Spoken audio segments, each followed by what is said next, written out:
देवियों और सज्जनों, जगदीश सोशल मीडिया नेटवर्क में आप सभी का दिल से स्वागत। प्रतिदिन के अनुसार प्रस्तुत करते हैं स्वामी वासुदेवानंद जी सरस्वती इनके अमृतमय वाणी द्वारा विष्णु सहस्त्र नाम प्रवचन। प्रथम नमन आपको। जय गुरुदेव।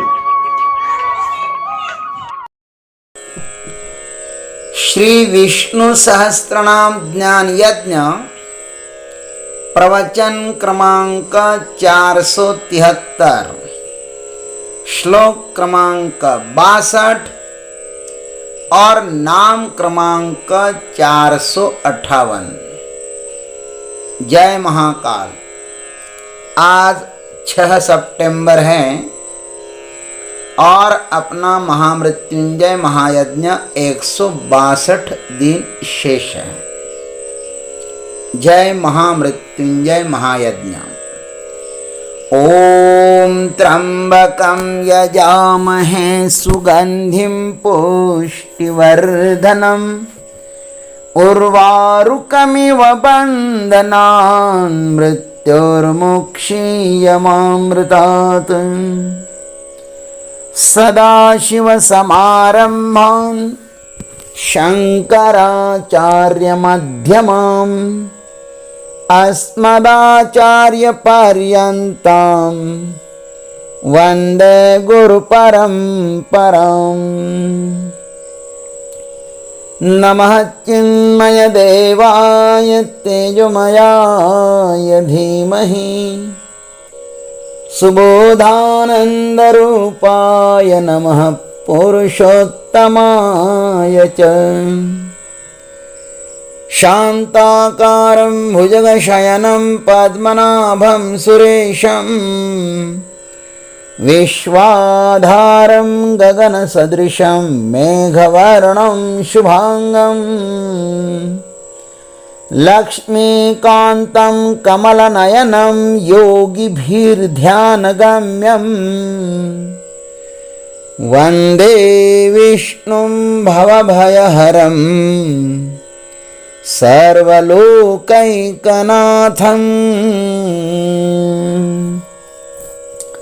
सुव्रतः सुमुखः सूक्ष्मः सुघोषः सुखदः सुहृत्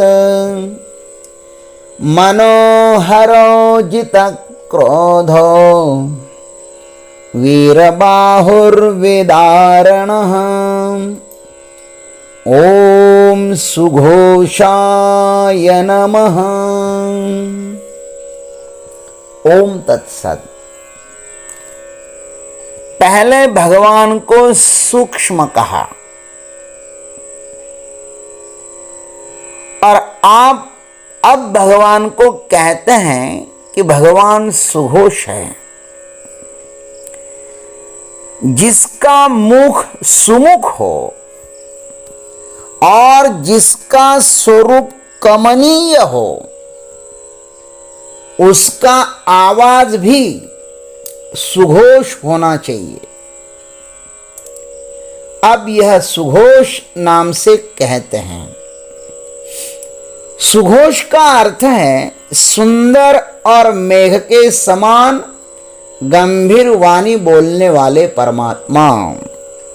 कितनी गंभीर वाणी बोलते हैं। भाष्यकार लिखते हैं, शोभनो घोषो वेदात्मको अस्य इति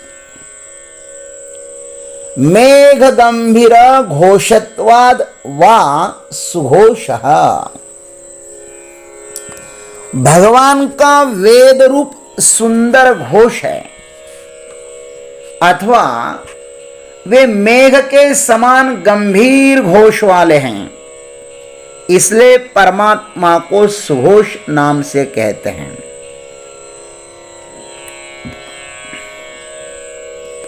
यहां पर भगवान को सुघोष नाम वाला कहते हैं। इसके पीछे भी एक रहस्य दिखाई देता है। इस भौतिक संसार में सर्वाधिक सूक्ष्म तत्व है आकाश,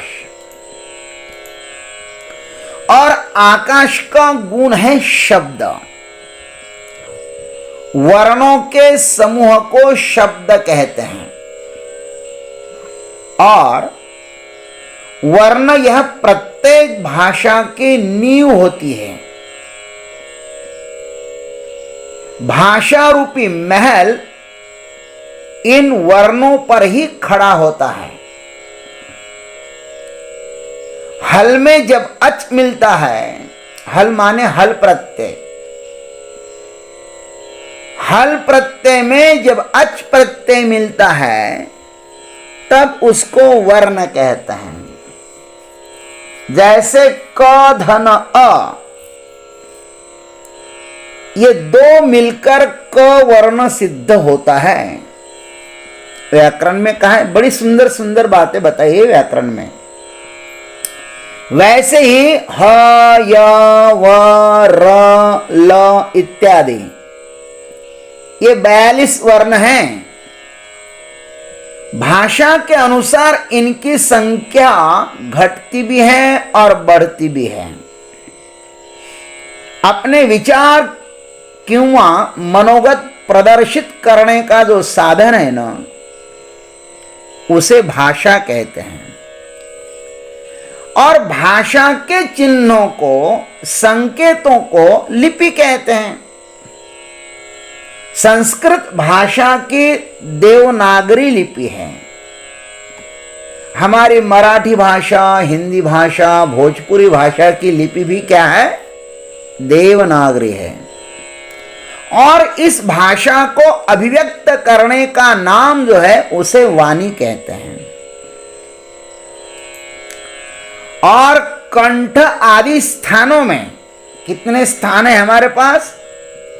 कंठ, तालु, मूर्धा, दंता, ओष्ठ, अनुनासिक, कंठतालु, कंठोष्टम, दंतोष्टम, जिह्वामूलम और अनुस्वार। इनमें स्थित वर्ण अभिव्यंजक इंद्रिय को वाणी कहते हैं। उसको वाणी कहते हैं।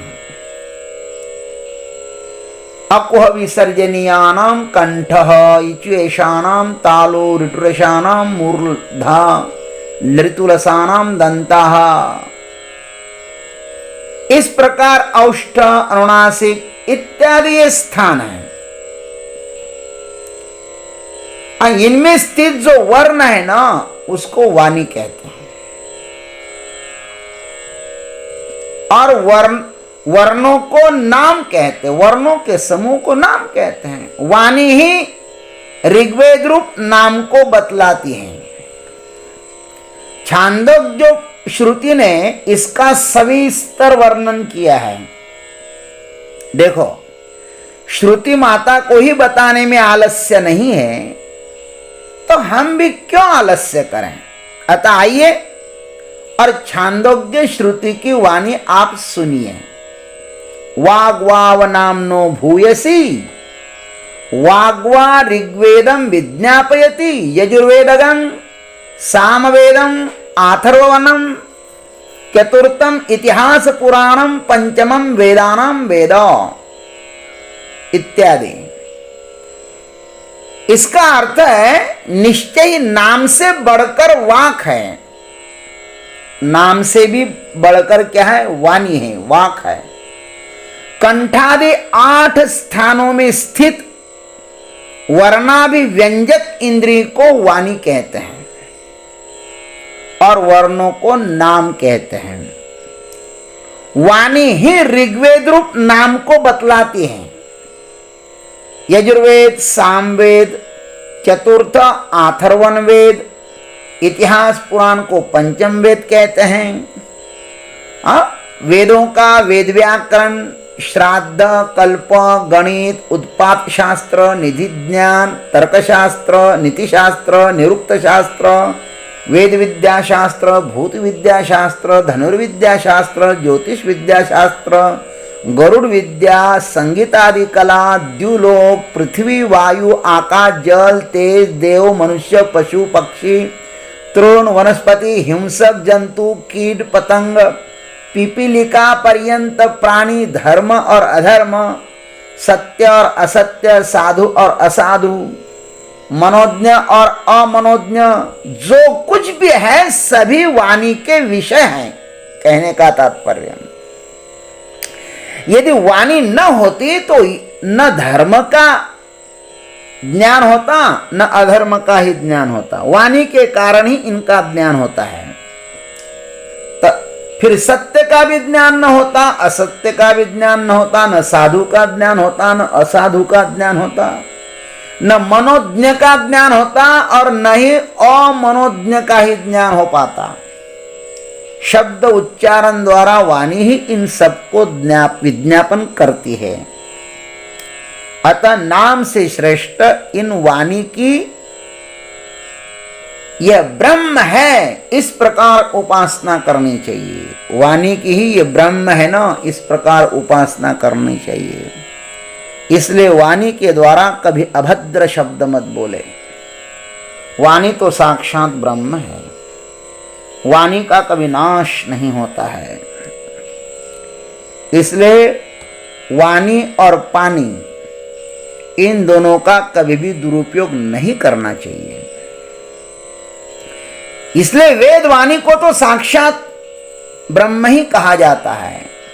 यह वेद परमात्मा के श्वास से प्रकट हुए हैं। सायणाचार्य जी अपने वेद भाष्य में कहते हैं, यस्य निश्वसितम वेदा यो वेदेभ्यो खिलम जगत निर्ममे तमहम वंदे विद्या तीर्थम महेश्वरम।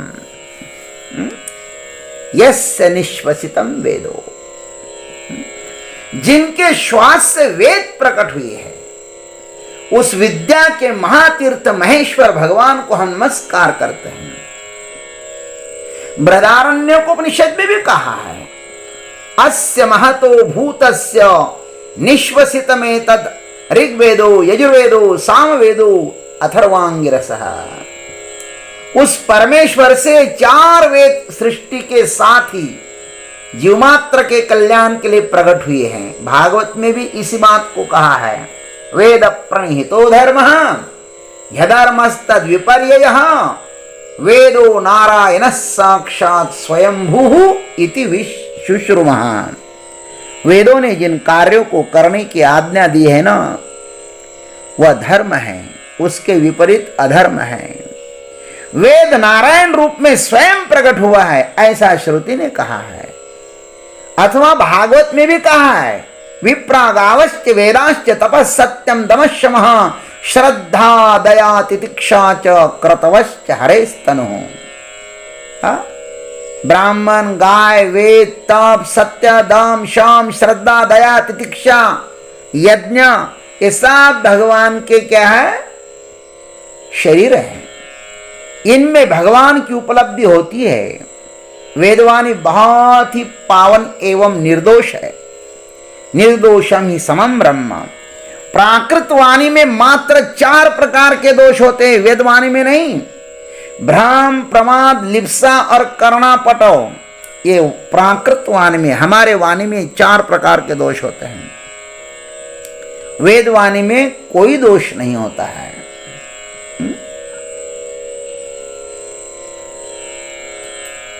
किंतु वेदवाणी में कोई भी दोष नहीं होता, यह सत्य है। इसलिए तो उसको वेदवाणी कहते हैं। वेदों का सिद्धांत आत्म साक्षात्कार कराता है, इसलिए वेद पढ़ने से आत्मरंजन होता है। वैदिक वक्ता आत्मरंजन कराते हैं और लौकिक वक्ता मनोरंजन कराते हैं। मनोरंजन का आधार असत्य होता है और इसमें क्षणिक शांति मिलती है, और आत्मरंजन का आधार सत्य होता है, इसमें शाश्वत शांति मिलती है।